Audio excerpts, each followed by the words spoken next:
புத்தன சேனலுக்கு உங்கள் அன்போடு வரவேற்கு. இன்றைக்கி நம்ம பார்க்க போகிறது ஒரு ஹெல்த்தியான காலை டிஃபனுங்க. மிக எளிமையானது, ஆரோக்கியமானது. வெள்ளை சோள மாவு கிச்சடி. அதுக்கு வெள்ளை சோள மாவு 3/4 கப் எடுத்து வச்சுருக்கேன். இந்த பக்கம் ரவை எடுத்து வச்சுருக்கேன். இந்த பக்கம் ப்ரக்கோலி இல்லை கேரட்டு, காலிஃப்ளவர், பட்டாணி எது வேணால் எடுத்து வச்சுக்கோங்க. நான் இன்றைக்கி ப்ரக்கோலி வெஜிடபிளுக்கு எடுத்து வச்சுருக்கேன். தக்காளி, வெங்காயம், பச்சை மிளகா, இஞ்சி, கருவேப்பிலை, கொத்தமல்லி. ரொம்ப சிம்பிளான கிச்சடி தான். வாங்க எப்படி செய்யுதுன்னு பார்த்துடலாம். இந்த பக்கம் கடாய் வச்சுருக்கேங்க. அதில் கொஞ்சம் எண்ணெய் விட்டுருக்கேன். கடைசியாக நம்ம நெய் விட்டுக்கலாம். பார்த்தீங்கன்னா இப்போது நம்ம இதில் கடுகு சேர்த்துக்கலாம்.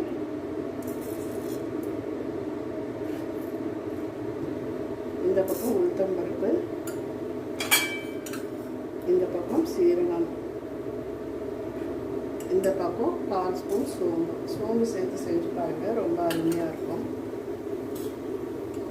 அது நல்லா வெடித்து வரட்டும்.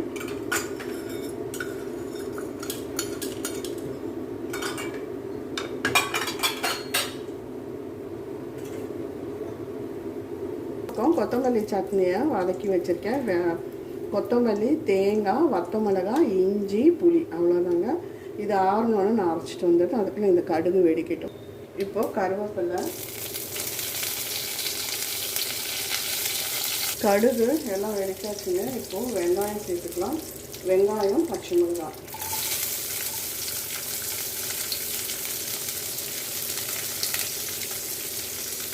அப்புறம் தக்காளி.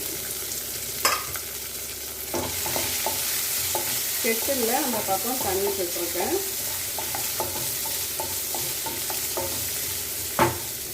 கொஞ்சம் இதில் கொஞ்சம் உப்பு சேர்த்துக்கலாம்.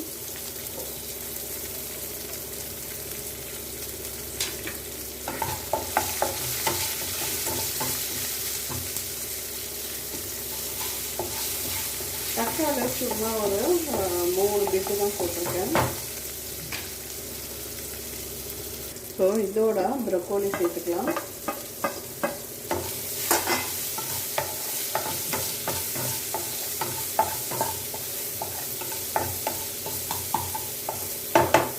நல்லா வதங்கட்டும். இப்போ பாருங்கள், வெங்காயம், பச்சை மிளகாய், ப்ரக்கோலி எல்லாம் வதங்கியாச்சு. இப்போது நம்ம எடுத்து வச்ச சோள மாவை சேர்த்து வதக்கிக்கலாம்.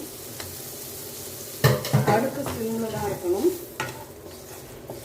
கைவிடாமல் பக்கத்தில் இருந்து வதக்கிக்கணுங்க. வதங்கினாதான் அந்த பிசுப்பு உங்களுக்கு இருக்காது. அது வதங்கி உதிரியாக வரணும். பாருங்கள்.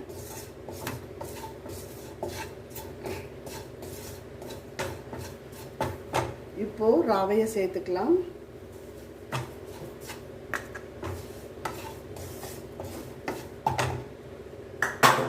இப்போது உப்பு சேர்த்துக்கலாம். இதுக்கு தேவையான அளவு உப்பு.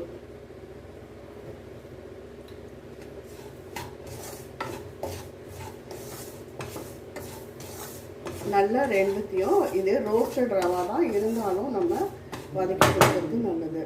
இப்போது அதோட எண்ணெய் கொஞ்சம் சேர்த்துக்கோங்க.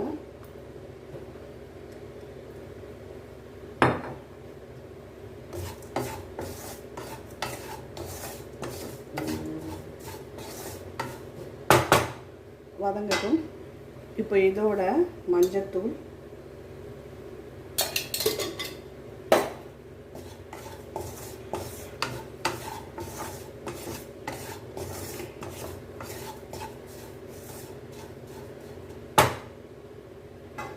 இங்கே கெட்டில் கொதிக்க வச்ச தண்ணி எடுத்துருக்கேங்க. அதை கொஞ்சம் விட்டுக்கலாம். அளவு நம்ம ஊற்றும் போதே நமக்கு தெரியும் அது எந்த அளவுக்கு வேணும்னு. அந்த அளவுக்கு ஊற்றிக்கலாம். பாருங்கள், நல்லா கெட்டியாக ஊற்ற வேண்டாம். அதாவது இந்த மாதிரி தண்ணி நிறைஞ்சிருக்கிற மாதிரி ஊற்றினா தான் சோள மாவு வேகும்.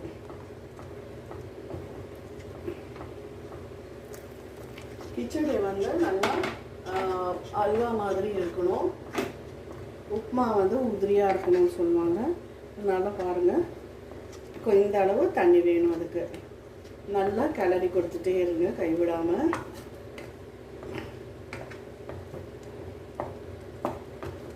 கட்டி எதுவுமே ஆகாது. ஏன்னா அந்த பக்குவத்தில் தான் நம்ம அடுத்து இதே மாதிரி கோதுமை மாவில் ராகி மாவில் கிளறியிருக்கேன்.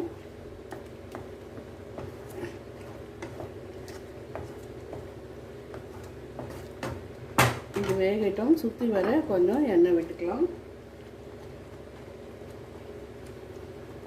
கடைசியாக 1/2 ஸ்பூன் நெய் விட்டு இறக்குனா சூப்பரான கிச்சடி ரெடி ஆகிடும். இன்னும் கொஞ்சம் நல்லா கலந்து வரட்டும். பார்க்கலாம். இப்போ பார்த்தீங்கன்னா இதில் 1/2 ஸ்பூன் நெய் விடுவேன். உங்களுக்கு விருப்பப்பட்டுற மாதிரி நீங்கள் நெய் விட்டுக்கோங்க. 1 ஸ்பூன் கூட விடுங்க. அதையும் கலந்து கொடுத்துருவோம். பாருங்கள், ஆல்மோஸ்ட் ரெடி ஆகிடுது. ஒட்டாமல் வரணும்.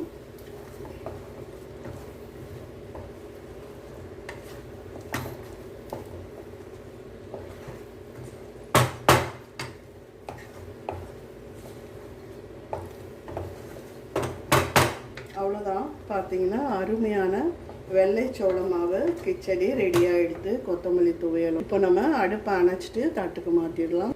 கொத்தமல்லி தழைகளை தூவிக்கலாம்.